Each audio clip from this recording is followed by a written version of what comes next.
Assalamualaikum warahmatullahi wabarakatuh. Perkenalkan nama saya Karamwati dengan NIM 20210501011025. Program Studi Ekonomi Syariah. Video ini dibuat untuk memenuhi tugas UTS mata kuliah pengantar akuntansi. Dosen pengampun Muhammad Imran SE MAK. Video ini berisi tentang resume dari makalah kelompok 1 sampai dengan 6. Baiklah, langsung saja. Resume kelompok 1 berisi tentang pengantar akuntansi dan perusahaan. Akuntansi berasal dari kata asing accounting yang artinya adalah menghitung atau mempertanggungjawabkan.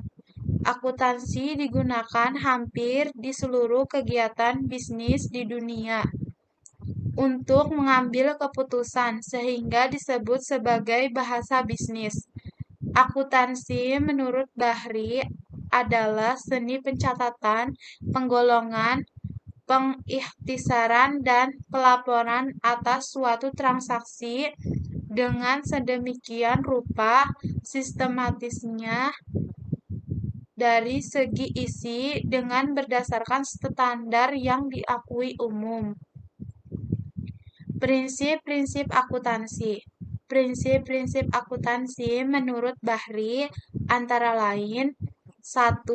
Kontinuitas usaha, 2. Kesatuan usaha, 3. Periode akuntansi, 4. Kesatuan pengukuran, 5. Bukti yang objektif, 6. Pengungkapan sepenuhnya, 5. Konsistensi, 6. Realisasi. Persamaan dasar akuntansi. Persamaan dasar akuntansi merupakan hubungan antara harta, utang, dan modal yang dimiliki perusahaan. Persamaan dasar akuntansi juga adalah keseimbangan antara sisi kiri aktiva dan sisi kanan pasiva. Perubahan yang timbul akibat adanya transaksi keuangan, keseimbangan akan selalu dipertahankan.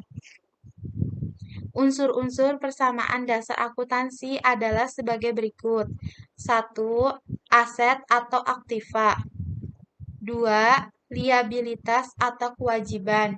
3. Ekuitas atau modal. 4. Pendapatan. 5. Beban. 6. Perive. Bentuk persamaan dasar akuntansi yaitu 1. Keseimbangan antara harta dan modal. 2. Harta sama dengan utang ditambah modal. Analisis pengaruh transaksi ke persamaan dasar akuntansi dapat dikelompokkan sebagai berikut. 1. Aset. 2. Liabilitas. 3. Ekuitas. 4. Akun real. 5. Kas. 6. Deposito bank. 7. Surat berharga. 8. Piutang usaha. 9. Piutang wesel. 10. Persediaan barang dan jasa. 11. Perlengkapan kantor dan toko. 12. Beban dibayar di muka. 13. Pendapatan yang harus diterima. 14. Investasi jangka panjang. 15. Aset tetap dan tidak berwujud. 16. Goodwill. Resume kelompok 2 yaitu yang berisi menganalisis transaksi. Secara umum, analisis transaksi merupakan proses mengevaluasi resiko-resiko yang mungkin terjadi, serta mengetahui atau prospek suatu transaksi yang dilakukan seorang pelaku usaha atau perusahaan. Dengan menganalisis transaksi, dihasilkan laporan seperti laporan laba rugi, laporan perubahan ekuitas, laporan posisi keuangan, analisis resiko, analisis sumber, dan penggunaan data. Analisis digunakan untuk mengetahui pengaruh dari transaksi terhadap akun-akun sehingga membentuk persamaan dasar akuntansi. Menurut Kamus Besar Bahasa Indonesia, KBBI, transaksi adalah persetujuan jual-beli dalam perdagangan antara pihak pembeli dan penjual. Jenis-jenis transaksi terdiri atas 5, yaitu 1. Transaksi dengan pemilik, 2. Transaksi dengan pelanggan, 3. Transaksi dengan kreditor, 4. Transaksi dengan pemasok, 5. Transaksi dengan penyedia nilai tambah. Resume kelompok 3 yang berisi proses penyesuaian. Proses penyesuaian adalah analisis dan pemutakhiran akun-akun pada akhir periode sebelum laporan keuangan disiapkan, karena saldo-saldo tersebut tidak mencerminkan saldo yang sesungguhnya. Misalnya, pendapatan diterima di muka, sewa dibayar di muka, dan lain-lain. Karakteristik proses penyesuaian yaitu setiap perusahaan dalam menyiapkan laporan keuangan berdasarkan periode waktu dapat dilaporkan bulanan, triwulan, atau tahunan. Konsep periode akuntansi mengharuskan pendapatan dan beban dapat dilaporkan dengan tepat. Agar pelaporan dapat dilakukan dengan tepat, maka perusahaan harus mengikuti standar dari International Financial Reporting Standards yang mengharuskan menggunakan akuntansi berbasis akrual.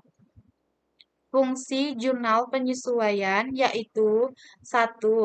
Agar pada akhirnya periode akun real yaitu harta, kewajiban, dan modal menunjukkan keadaan yang sebenarnya.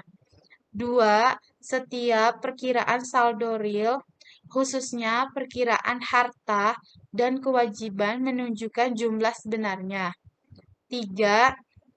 Menghitung setiap nominal perkiraan pendapatan dan beban yang sebenarnya selama periode yang bersangkutan. 4. Agar akun-akun nominal yaitu akun-akun pendapatan dan beban dapat diakui dalam suatu periode dan menunjukkan keadaan yang sebenarnya. Jenis-jenis akun yang perlu penyesuaian yaitu 1. Penyusutan aset tetap, 2. Beban dibayar di muka termasuk semua akun yang dibayar di muka, 3. Pendapatan diterima di muka, 4. Pendapatan yang masih akan diterima, 5. Beban yang masih harus dibayar. Resume kelompok 4 berisi siklus akuntansi.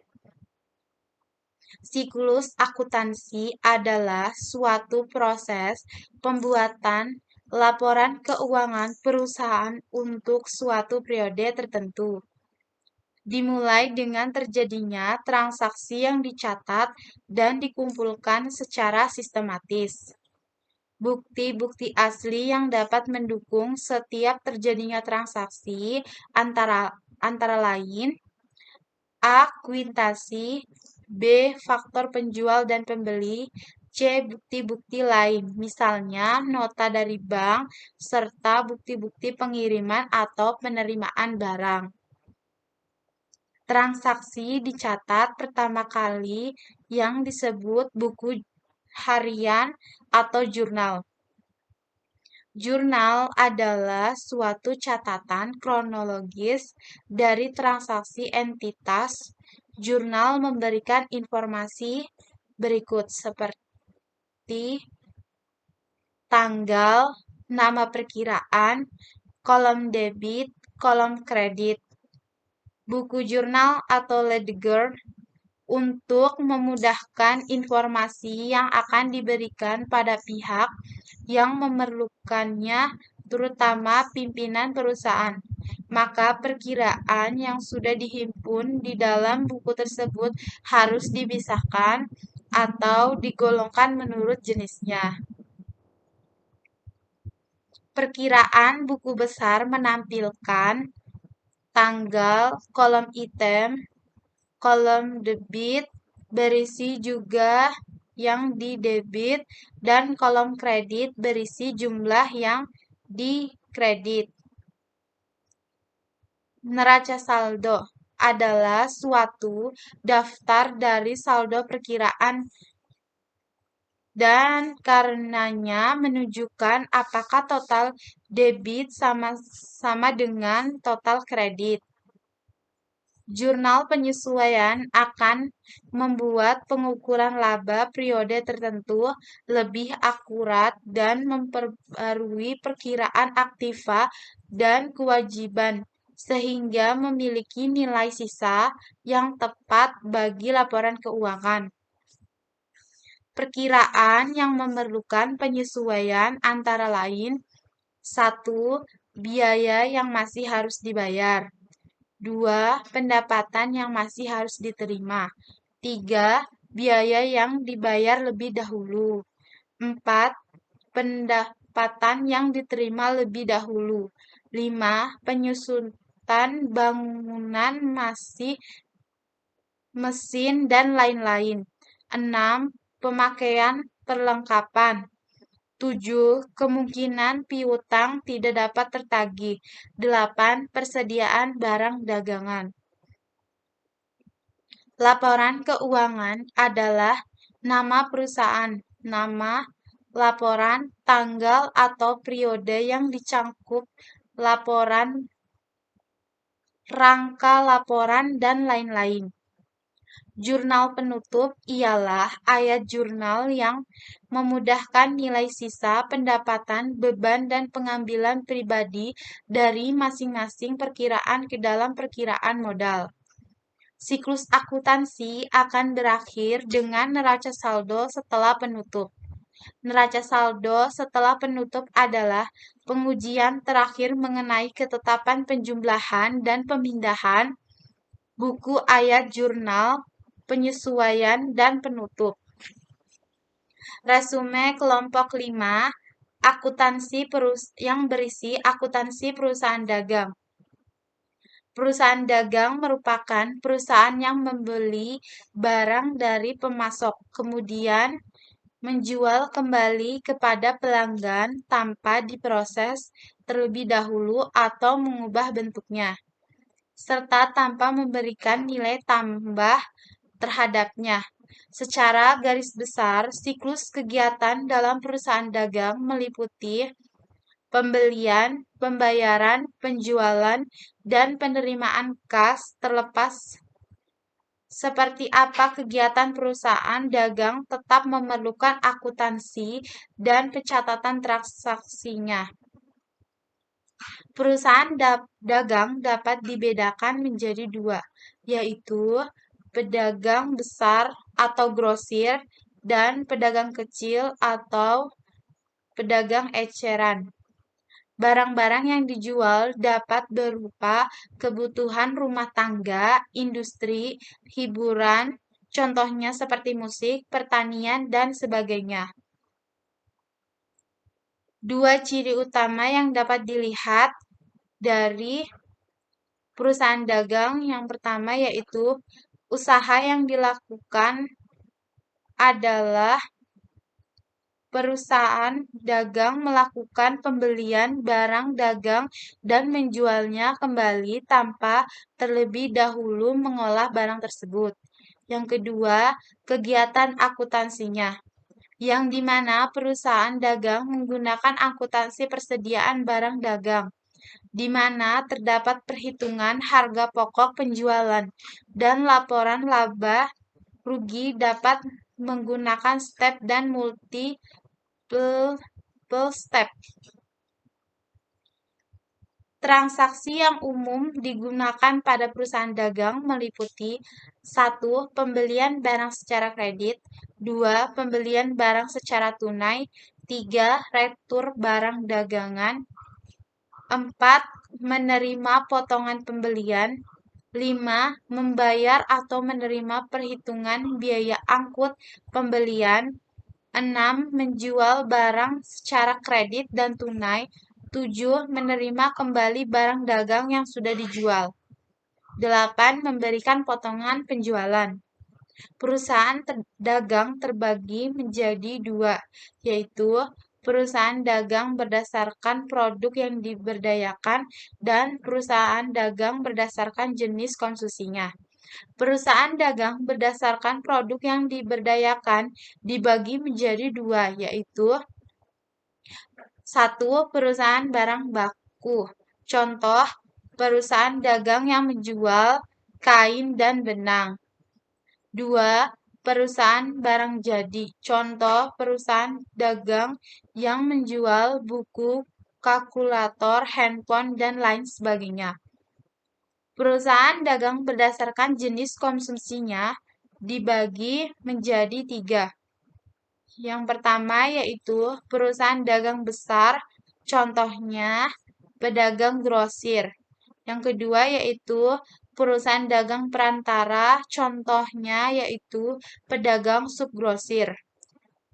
Yang ketiga yaitu perusahaan dagang pengecer, contohnya seperti warung, kios, minimarket, dan swalayan.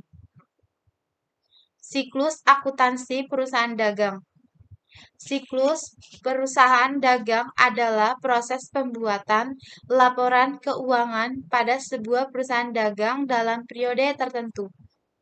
Adapun siklus perusahaan dagang diantaranya adalah sebagai berikut. 1. Identifikasi transaksi jurnal umum. 2. Jurnal khusus. 3. Buku besar pembantu. 4. Posting ke buku besar. 5. Laporan harga pokok penjualan. 6. Membuat neraca saldo. 7. Jurnal penyesuaian. 8. Neraca saldo setelah penyesuaian. 9. Menyiapkan laporan keuangan. 10. Pembuatan jurnal penutup. 11. Neraca saldo setelah penutup. 12. Jurnal pembalik. Akuntansi akun-akun perusahaan dagang diantaranya sebagai berikut. A. Akun pembelian. B. Akun penjualan. C. Akun potongan harga. D. Akun potongan penjualan. E. Akun retur pembeli. F. Akun retur penjual. G. Akun biaya angkut. H. Akun biaya pengirim. I. Akun persediaan. J. Akun utang dagang. K. Akun piutang usaha. Dan L. Akun harga pokok penjualan. HPP.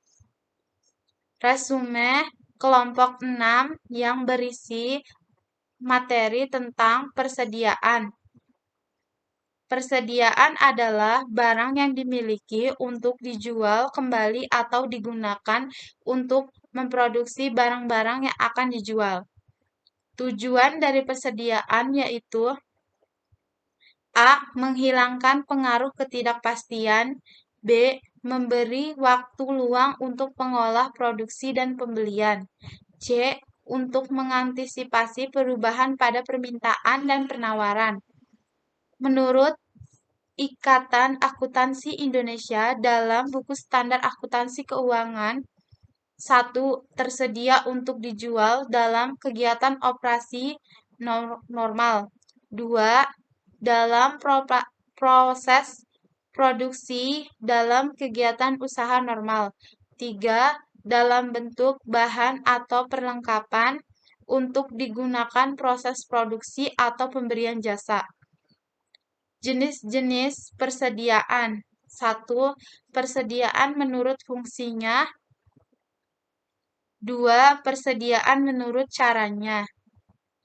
1. Persediaan menurut fungsinya terbagi menjadi 3, yaitu batch stock. Yang kedua, fluctuation stock. Yang ketiga, anticipation stock. Yang kedua, persediaan menurut caranya. Cara pengelolaan dan posisi barang terbagi menjadi 4, yaitu A. Persediaan bahan baku.